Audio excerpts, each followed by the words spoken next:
할렐루야. 오늘도 거룩한 주일을 맞아 주님 앞에 예배하는 우리 성도들의 가정에 하나님의 은혜가 충만하시기를 주님의 이름으로 축복합니다.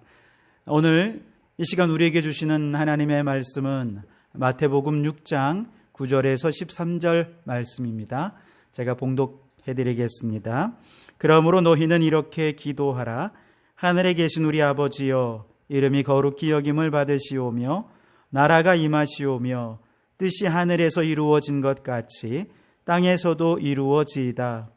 오늘 우리에게 일용할 양식을 주시옵고 우리가 우리에게 죄 지은 자를 사하여 준 것 같이 우리 죄를 사하여 주시옵고 우리를 시험에 들게 하지 마시옵고 다만 악에서 구하시옵소서. 나라와 권세와 영광이 아버지께 영원히 있사옵나이다. 아멘. 성경적 가치관 시리즈 오늘 세 번째 시간으로 오늘은 기도, 하나님과 나누는 교제라는 제목으로 함께 말씀을 나누겠습니다. 계속해서 우리는 예배에 관한 이야기를 나누고 있는데요. 하나님께서 우리를 예배로 부르실 때 그 예배는 우리 안에 특별한 가치관을 형성하게 하죠. 그 가운데 특별히 하나님께서 우리를 부르신다라고 할 때 이 부르심 속에는 우리 안에 있는 하나님의 형상을 회복하는 그런 부르심이 있습니다.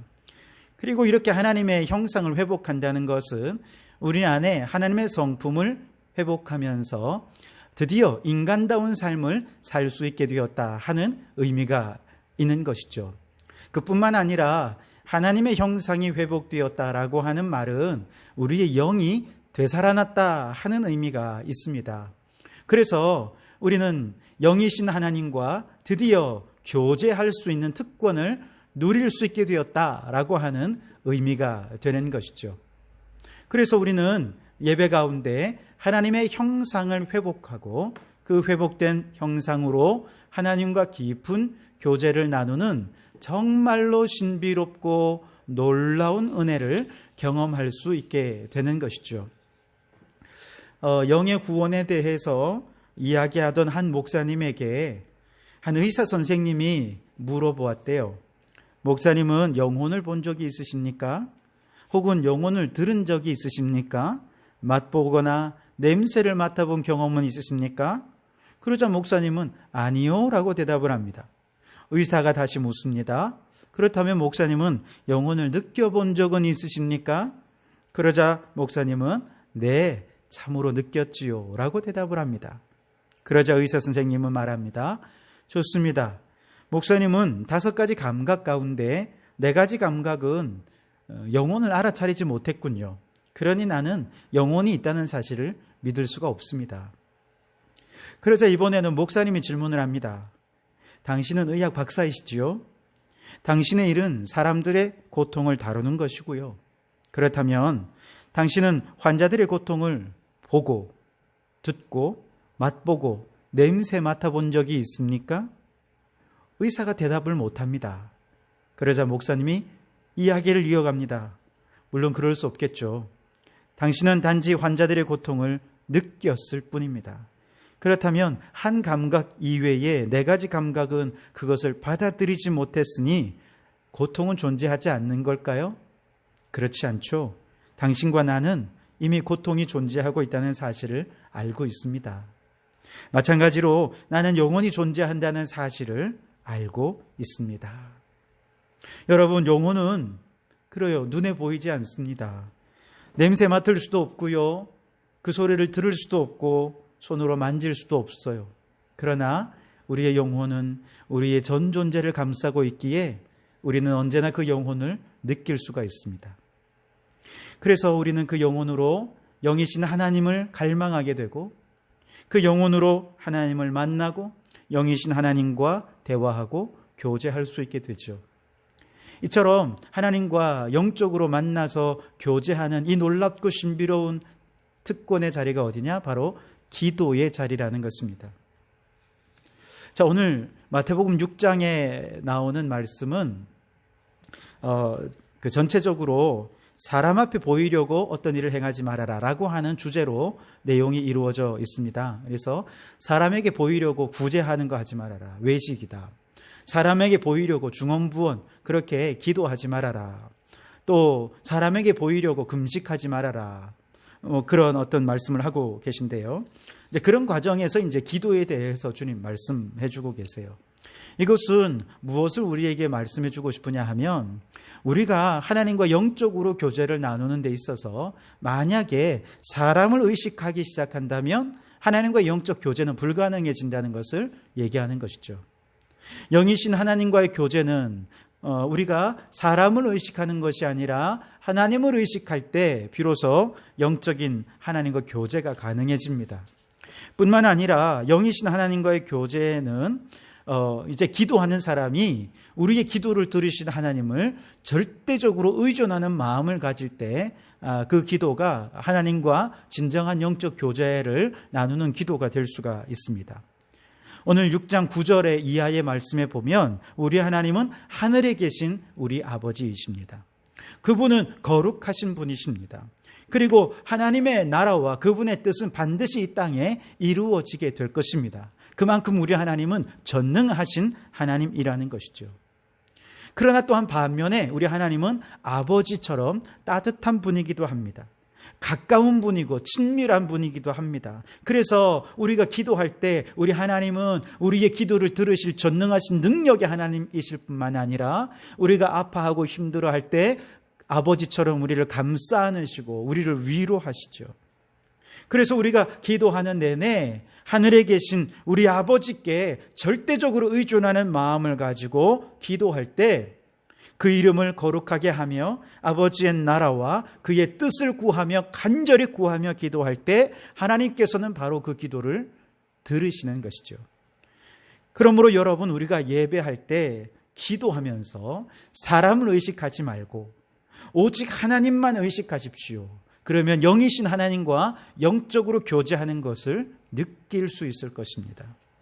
하나님께 절대 의존하면서 지금 그 전능하신 하나님이 따스한 아버지의 마음으로 오늘 내 곁에서 내 기도를 들으시고 계신다라고 하는 믿음으로 기도하시면 우리는 영이신 하나님과 깊은 교제를 느낄 수 있게 될 것입니다. 자, 그러나 여러분, 그렇다고 해서 우리의 기도가 그저 영혼의 문제만은 아닙니다. 또 남문자와는 상관없이 하나님의 일과 관련된 일들만은 아닙니다. 우리가 하나님과 깊은 영적 교제를 나눌 때 우리의 기도는 실제적으로 우리가 현실적으로 당하는 수많은 문제들 앞에서 그걸 새롭게 보면서 그 문제들을 헤쳐나가고 우리의 실제적인 삶을 풍요롭게 하는 놀라운 능력이 되기도 합니다. 한 알코올 중독자가 스승에게 이렇게 물었답니다. 스승님, 기도가 제게 무엇을 해줄 수 있을까요? 그러자 스승이 말했습니다. 알코올 없는 취기. 그렇게 얘기했답니다. 여러분, 알코올 중독자들은 어떻습니까? 알코올의 힘이 없으면 마음이 불안하고 또 삶의 기운도 차릴 수가 없지 않습니까? 근데 알코올이 일단 딱 들어가면 막 세상이 달라 보입니다. 무엇이든지 다 할 수 있을 것 같은 용기가 생기고요. 또 얼마나 행복하고 기쁨으로 충만한지요. 이것을 취기라 하지 않습니까? 기도도 그렇다는 것이죠. 기도는 술 취하지 않고, 술은 우리의 몸과 마음과 영혼을 피폐하게 만들지만 이런 술 취함 없이도 간절히 하나님께 기도하는 그 기도를 통해 우리는 세상을 새롭게 볼 수 있는 영적 취기에 빠질 수 있다는 것이죠. 술에 취하지 않아도 우리는 기도하면 내가 가지고 있는 문제보다 우리와 함께 하시는 그 하나님이 더 크게 보이기 때문에 내게 능력 주시는 자 안에서 모든 것을 할 수 있을 거라는 믿음과 확신을 갖게 됩니다. 하나님께서 우리에게 주시는 위로와 평안과 기쁨을 우리는 기도 중에 얻기 때문에 우리는 그 기도 가운데 하나님께서 주신 영적 기쁨에 취하게 되어서 그 기쁨으로 세상을 바라보게 되니 그때부터 우리는 비로소 인간다운 삶을 살 수 있게 되는 것이죠. 그렇게 우리는 기도를 통해서 새로운 기쁨을 맛보게 되고, 이런 새로운 기쁨을 맛보며 그의 삶이 변화되는 사람은 자신이 변화될 뿐만 아니라 사회를 변화시키고 나라를 변화시키고 나아가 자연과 우주까지도 변화시킬 수 있는 능력의 사람이 되는 것이죠. 한 사업가가 스승에게 물었습니다. 기도가 저처럼 세속적인 사람에게 어떤 도움이 될 수 있을까요? 그러자 스승이 말했습니다. 더 풍요로워지도록 도와줄 것이요. 사업가가 깜짝 놀라며 다시 묻습니다. 어떻게 말입니까? 스승은 말합니다. 덜 가지도록 가르쳐 줌으로써. 즉, 내가 변화됨으로써 하나님의 뜻을 수용할 때 우리는 얼마나 풍요로워지는지를 알게 되는 것이지요. 예배는 우리 안에 있는 하나님의 형상을 회복시켜 줍니다. 그리고 그 예배 중에 드리는 기도는 영이신 하나님과 영적으로 교제를 나누게 함으로써 가장 인간다운 삶을 살게 하고 가장 풍요롭고 기쁨 가득한 영적인 취익이 가득한 그런 삶을 살 수 있게 해 줍니다. 그래서 여러분, 예배 가운데 우리가 함께 기도하는 중에 알코올 없이 취하는 영적 기쁨에 취해 보시고 하나님이 풍성하게 채우시는 그 특별한 은혜를 경험하는 우리 성도들이 되시기를 주님의 이름으로 축복합니다. 자, 기도에 대한 이런 개요적인 이해를 바탕으로 이제 예배 가운데 드리는 이 공적인 기도를 통해 어떤 성경적인 가치관을 형성할 수 있을지에 대해 말씀을 나누고 싶습니다. 우리가 공적으로 함께 예배 중에 드리는 기도는 세 가지 종류로 나눌 수 있겠는데요. 참회의 기도가 있습니다. 그리고 대표 기도죠. 중보 기도입니다. 그리고 또한 우리가 매일매일 이제 예배 가운데 드리는 기도가 있습니다. 자, 이런 여러 가운데 오늘은 참회의 기도가 어떻게 성경적인 가치관을 형성하는가 하는 것에 대해서 함께 말씀을 좀 나누고 싶습니다. 사람들은 누구나 잘못을 하죠. 죄도 범할 수 있습니다. 그런데 누군가 죄를 범했을 때 만약에 그 죄를 죄값을 치름으로써 비로소 그를 용서해 주는 사회라고 한다면 진정한 용서를 경험하기는 어려울 것입니다. 생각을 해보십시오. 자, 피해 당한 사람이 가해자에게 죄를 물어서 법적으로 가해자가 죄값을 치렀습니다. 자, 그렇다면 그는 죄값을 치르긴 했지만 진정으로 그를 용서하긴 한 걸까요? 그렇지 않을 겁니다. 또 형벌을 받은 사람도 마찬가지예요. 내가 이렇게 죄값을 다 치렀으니 저 사람에게 대해 하나도 미안하지 않아. 아마 미안한 마음 갖지 않을 것입니다. 그리고 그러한 것은 또 다른 죄를 낳게 될 것입니다. 즉, 용서 없는 용서는 진정한 용서가 될 수 없다는 것이죠. 법적으로 죄를 묻기도 전에 요즘은 온라인으로 그 죄상을 퍼뜨리고 여론으로 정죄해서 사회적으로 그 인생을 매장시키는 경우들도 많이 보지 않습니까? 그래서 가끔 연예인들 가운데 과거에 학교 폭력 가해자였다 하는 사실이 드러나면서 연예계 활동이 완전히 불가능해지는 이제 그런 인물들도 우리는 종종 봅니다. 정치인들의 청문회를 보아도 국민들의 눈높이에 합당하지 않을 정도의 불법을 행한 인사들 우리는 종종 보지요. 그럴 때마다 당연히 공인이기에 그들에게 높은 도덕성을 요구하는 건 당연한 것이지만, 그러나 과거에 그들이 행했던 잘못과 과거에 그들이 행했던 죄악 때문에 다시금 그들이 가질 수 있는 재기의 기회조차, 패자 부활전의 기회조차 주지 않는다면 이 사회가 과연 건강한 사회라 말할 수 있겠는가? 우리는 묻지 않을 수 없는 것이죠. 조금 더 범위를 넓혀보면 전범인 일본을 여전히 용서하지 못하고 있습니다. 그리고 일본도 스스로 죄를 인정하지 않고 있죠. 그러면서 일본과의 관계는 점점 꼬여져 가기만 합니다.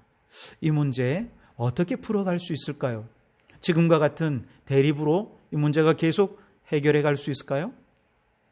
그 와중에 북한이 남한을 다시 적대시하기 시작했죠. 긴장이 고조되고 있습니다. 잠깐 평화가 있었지만 남한도 북한에 대해 지금까지 단 한 번도 적대감을 놓쳐본 적이 없습니다. 그러나 여러분, 우리는 언제까지 이렇게 동포에 대해 서로가 서로를 적대시하면서 평화적인 통일을 이루어낼 수 있겠습니까? 불가능할 것입니다. 친일 청산, 적폐 청산 다 필요하고 중요한 일이지만 그러한 청산이 처벌을 통해서 혹은 처벌을 위한 청산이라고 한다면 진정한 청산은 이루어질 수 없을 것입니다.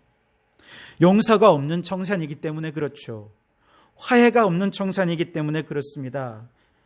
용서와 화해가 없는 청산은 또 다른 보복과 미움과 분노와 증오를 낳을 뿐 미래지향적인 청산이 될 수는 없을 것입니다. 용서와 화해에 대한 우리 온 국민들의 어떤 사회적인 합의, 그리고 그 합의 안에서 온 국민들이 서로 넓은 마음으로 서로를 용서하고 그리고 화해할 수 있는 그런 방법은 도대체 없는 것일까? 어떻게 해야 잘못하고 실수한 사람에게도 진심으로 회개할 수 있는 기회를 주고 다시금 새 삶을 살 수 있는 기회를 줄 수 있는 그런 사회가 될 수 있을까? 패자 부활전에 있는 사회가 될 수 있을까? 우리는 고민하지 않을 수 없습니다. 이 질문에 대해 오늘 예수님은 12절에서 말씀하십니다. 우리가 우리에게 죄 지은 자를 사하여 준 것 같이 우리 죄를 사하여 주시옵고, 우리가 우리에게 죄 지은 자를 사하여 준 것 같이 우리에게 우리의 죄를 사하여 주시옵소서. 주님께 용서를 구하는 기도를 하라고 주님께서 기도를 가르쳐 주고 계신데, 그런데 이 전제가 참 우리를 이렇게 좀 부담스럽게 하죠. 즉, 이 말씀을 읽다 보면 우리가 먼저 용서해 줘야 하나님이 우리를 용서해 주시겠는가? 라고 하는 어떤 용서에 대해서 하나님께서 뭔가 조건을 걸고 뭔가 거래를 하시려는 그런 느낌을 우리가 받게 되는데요. 그건 이 말씀을 전혀 오해하는 말씀입니다. 여러분, 이 말씀을 할 때 이미 하나님께서는 죄인된 우리를 용서하셨습니다. 이미 하나님께서 용서하셨어요. 그리고 우리가 참회의 자리로 나올 것을 기다리시는 것이죠. 마치 탕자가 아버지 집을 나갔을 때 아버지 마음은 얼마나 속상했겠습니까? 그러나 탕자가 나간 이후부터 이미 아버지는 아들을 용서하셨어요. 그리고 끊임없이 아들이 돌아오기만을 기다린 것입니다.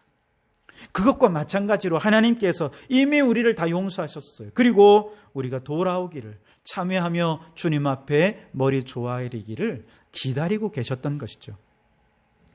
이 용서를 위해 하나님께서 이미 우리를 위해 하신 일이 있습니다. 그것은 하나님의 아들 예수 그리스도를 십자가에 못 박으며 우리의 죄를 다 용서해 주신 것입니다. 우리는 아직 하나님 앞에 우리의 죄를 참회하지도 않았는데 주님은 이미 2000년 전에 우리의 모든 죄를 짊어지고 십자가에서 죽으신 거예요.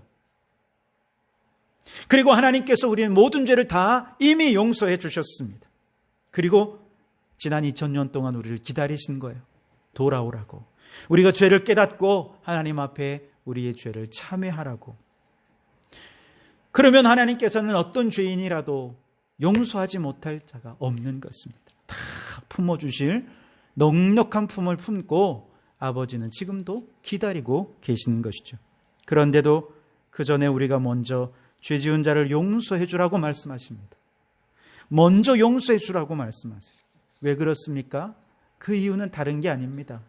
우리가 먼저 누군가를 용서해 주어야 나를 용서해 주시는 그 아버지의 그 용서 속에 어떤 마음이 있는지를 우리가 깨달을 수 있기 때문에 그래요. 여러분, 생각해 보십시오. 내가 누군가 내게 잘못했을 때 그를 용서해 줄 때 여러분, 그 용서하는 마음 속에는 얼마나 큰 희생이 있습니까? 얼마나 큰 용기와 결단이 있습니까? 여러분, 6.25 전사자를 가족으로 두신 분들을 생각해 보세요. 북한 공산당이 쳐들어와서 우리의 가족을 죽이는 것을 눈으로 직접 보았다면 여러분, 북한 저 공산당이 용서가 되겠습니까? 용서가 안 돼요, 용서가. 그런데도 만약에 그가 북한군을 용서하기로 마음을 먹었다면 여기에는 엄청난 자기 희생이 있는 것입니다. 엄청난 결단이 있는 것입니다. 5.18 때 저 광주에서 국군에 의해서 그 군홧발에 짓밟히면서 가족의 생명을 잃어버린 그 가족이 있다면 여러분 5.18 주도자들을 용서할 수 있겠습니까? 용서가 안 되죠. 그런데도 만일 그들이 용서하겠다라고 하면 이것은 그냥 말로써 용서가 아닌 거예요. 엄청난 희생이 있고 그 엄청난 결단이 있는 것입니다. 우리가 누군가를 용서하고서야 그 다음에 아버지께 나와 용서를 구하라고 하는 것은 바로 이거예요.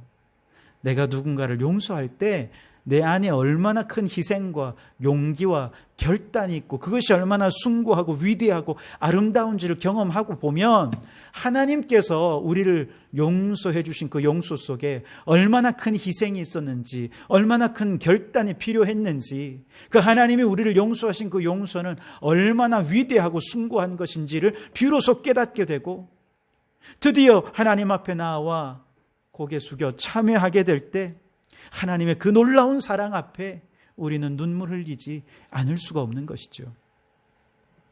하나님은 지금까지 우리가 죄를 범했다고 단 한 번도 야단치지 않으셨어요. 우리를 향해 얼마든지 진노할 수 있고 심판할 수 있지만 하나님은 단 한 번도 심판하지 않으셨습니다. 오히려 오랫동안 아들을 십자가에 못 박아 이미 우리의 모든 죄를 용서하시고 그리고 돌아오기만을, 참회하기만을 기다리고 계셨던 것이죠. 그 하나님 아버지의 그 놀라운 사랑, 그것을 깨닫는다면 우리는 그 하나님 앞에 이렇게 고백하지 않을 수 없을 거예요. 내가 하늘과 아버지께 죄를 범했습니다. 나는 아버지의 아들이라 불릴 자격도 없습니다. 그러니 품꾼의 하나로만 써주시면 감사하겠습니다. 이렇게 겸손히 고백할 때 주님은 말씀하십니다. 아니다, 아니다. 이미 내가 십자가 위에서 너를 다 용서했노라. 동이서에서 먼 것 같이 네 죄가를 옮겼노라. 그리고 다시 나는 내 죄를 기억하지 아니하겠노라. 너는 그때도 내 아들이었고 죄를 지은 이후 지금도 너는 내 아들이다. 용서하신 하나님, 그 큰 용서 속에, 그 화해 속에 용서하시는 하나님도 기쁨이 있고 용서받는 우리도 얼마나 큰 기쁨이 있는지 모릅니다. 여러분, 우리가 기도할 때, 참회하며 기도할 때 영이신 하나님께서 우리를 얼마나 용서해 주시기 위해 큰 희생과 사랑과 헌신과 용기와 결단을 행하셨는지 그것을 깨달을 수 있기를 바랍니다. 참회의 기도를 통해 우리가 배우는 성경적인 가치관은 그래서 이것입니다. 하나님은 미리 용서하시고 기다리신다. 하나님은 미리 용서하시고 기다리신다. 세상적인 가치관은 어떻습니까? 내게 와서 빌어도 용서해 줄까 말까, 이것이 세상적인 가치관이죠. 이런 생각으로는 용서가 불가능합니다. 그리고 이처럼 용서를 기대하기 힘든 사회 속에서 사람들은 생각합니다. 어차피 용서받지 못할 거 잘못을 딱 잡아떼고 인정하지 말자. 그런 가치관을 갖게 되는 것이죠. 왜냐? 잘못을 인정하면 나를 나약하다고 생각할 것이고 내가 나약하게 보이면 사람들은 벌떼같이 달려들어 나를 짓밟고 사회적으로 매장시켜버릴 것이니 차라리 잘못해도 뻔뻔하게 우기자. 그러면 목소리 큰 사람이 이길 거야. 이것이 세상의 가치관이 아닙니까?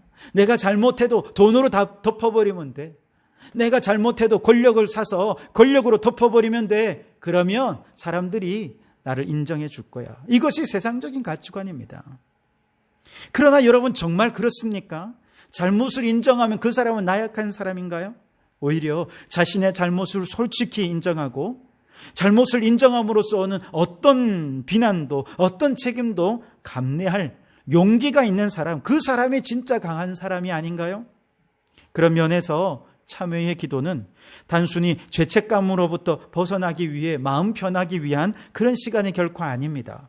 내가 범한 죄에 대해 어떤 책임도 달게 받겠다는 용기의 시간입니다. 또한 아버지께서 내게 그러하셨듯이 이제 우리도 타인에 대해 내게 범죄한 죄에 미리 용서해주고 그가 참여하기를 기다리겠다라고 하는 아버지의 너그러움입니다. 이러한 성경적 가치관으로 화해와 용서를 이끈 위대한 지도자가 있습니다. 바로 넬슨 만델라입니다. 오랫동안 인종차별로 고통받아온 남아프리카 공화국에서 흑백 분리 정책에 반대하면서 그는 한때 무장투쟁을 하다가 국가 반역죄로 체포되어서 종신형을 선고받았습니다. 그런데 정말 극적으로 석방되게 되었고 남아공의 최초의 흑인 대통령이 되어서 남아공의 평화를 일구어낸 공로로 노벨 평화상을 받았던 사람이죠. 그가 감옥에 있다가 석방된 이후에 남아프리카 공화국의 시민들에게 그가 했던 강렬한 한마디, 지나간 과거는 내버려 두자 하는 것이었습니다. 과거 청산으로 분노와 한을 품은 사람들에게 일시적인 쾌감을 줄 수는 있겠지만 국민적인 통합과 국가의 미래를 위해서는 그건 도움이 되지 않는다고 생각했습니다. 그가 대통령이 될 때 취임 연설의 주제는 화해였고 그 실천은 용서였습니다. 보복과 폭력이 아니라 화해와 용서가 그가 택한 방식이죠. 그는 대통령이 된 후에 자신을 종신형에 처했던 정권에 대해 정치적으로 보복하지 않았습니다. 국민들은 백인 정권 하에서 받았던 억압과 차별과 정말 이루 말할 수 없는 고통에 대해 백인 정권을 복수하고 싶은 마음이 컸고, 그래서 만델라에게 그렇게 복수하자고 요청했지만 만델라는 처벌과 보복으로는 나라를 새롭게 할 수 없으며 지금 이 시대의 진정한 애국심은 용서와 화해라고 국민들을 설득했습니다. 그리고 그는 진실과 화해위원회를 세워서 국가적인 차원에서 국가폭력의 주도자들이 참회하며 나올 때 그들을 용서하며 사면해 주었고, 피해자 가족들에게 적절한 보상을 해 주었고, 기념비를 세워 과거의 아픈 역사를 잊지 않도록 함으로써 국가적인 대화합과 통합을 이루어 내었습니다. 미국의 콜롬비아 대학교의 잘라니 자콥이라는 교수님은 이러한 만델라의 정치를 용서의 정치라 그렇게 정의하면서 그의 용서를 기독교의 사랑의 기능이라고 그렇게 표현을 했습니다. 우리가 우리에게 죄 지은 자를 사하여 준 것 같이 우리 죄를 사하여 주시옵고. 바로 이 말씀에 정치적인 표현이 만델라에게 나타났던 것이죠. 하나님은 우리를 미리 용서하시고 우리가 참회할 때를 기다리십니다. 아버지의 용서의 마음 속에 얼마나 큰 희생과 아픔과 결단이 있었는지를 고마워하면서 죄를 자백하며 참회할 때 용서하시는 아버지도 기쁘고 용서받는 나도 기쁘듯, 정말 이 사회 속에 이와 같은 용서와 화해의 시스템이 갖추어진다면 아마 하나님이 기뻐하시는 하나님의 나라가 이 땅 가운데 세워질 수 있지 않을까요? 우리가 함께 매주 교회에 모여 예배 중에 참회의 기도를 드리지요. 우리는 이미 용서하시고 참회를 기다리시는 그 주님의 사랑에 감격할 수 있기를 바랍니다. 나 같은 죄인을 용서하신 하나님의 그 크고 놀라우신 결단과 용서에 힘입어서 이제 우리 안에도 화해와 용서의 실천이 시작될 수 있기를 바랍니다. 다른 사람을 다 용서해도 나 저 사람만은 용서할 수 없어 라고 생각되는 사람이 있다면 우리 이렇게 기도합시다. 우리가 우리에게 죄 지은 자를 사하여 준 것 같이 우리 죄를 사하여 주시옵고. 그래서 우리 성도들의 가정과 직장이 화해와 용서의 거룩한 공동체가 될 수 있기를 바랍니다. 우리 성도교회가 화해와 용서의 공동체가 될 수 있기를 바랍니다. 또한 우리 자녀들이 참회의 기도를 통해 이러한 성경적인 화해와 용서의 가치관을 익히고 나중에 우리의 자녀들이 국가적으로나 이 사회 곳곳에서 지도자가 되었을 때 이 사회 속에 성경적인 용서와 화해의 시스템을 만들어서 보수와 진보, 또 남한과 북한, 그리고 일본과 우리 대한민국, 이렇게 모든 꼬여있는 관계들을 다 풀어내고 미래지향적인 관계로 새롭게 설정할 수 있는 그런 위대한 일꾼이 우리의 자녀들 가운데 나올 수 있기를 바랍니다.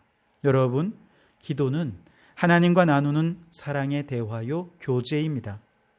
그 교제 가운데 사랑과 용서가 있고 감사와 감격이 넘치는 예배를 드릴 수 있기를 바랍니다. 용서받은 죄인으로 주님처럼 우리도 용서하고 화해하는 그러한 일꾼이 되기로 결단하고 우리의 자녀들을 그렇게 키워내기로 기도하는 우리 모든 성도들이 되시기를 주님의 이름으로 축복합니다. 기도하겠습니다. 하나님, 영이신 주님과 교제를 나눌 수 있는 특권을 주시니 감사합니다. 기도로 하나님과 교제 나누는 것을 기뻐하며 사모하는 저희들 되게 해 주옵소서. 죄 많은 우리들이지만 나 같은 자도 참회하면 용서하시는 하나님의 크고 놀라운 은혜와 사랑을 깨닫게 도와주시옵소서. 주님이 우리를 용서해 주셨듯 우리도 용서와 화해의 일꾼이 되어 가정과 직장과 이 사회에 용서와 화해의 공동체를 이루게 도와주시옵소서. 우리의 자녀들이 예배를 통해 용서와 화해의 성경적 가치관을 철저히 익혀서 어디서나 용서와 화해의 지도력을 발휘하는 일꾼들이 많이 배출될 수 있게 해 주시옵소서. 예수님 이름으로 기도하옵나이다. 아멘.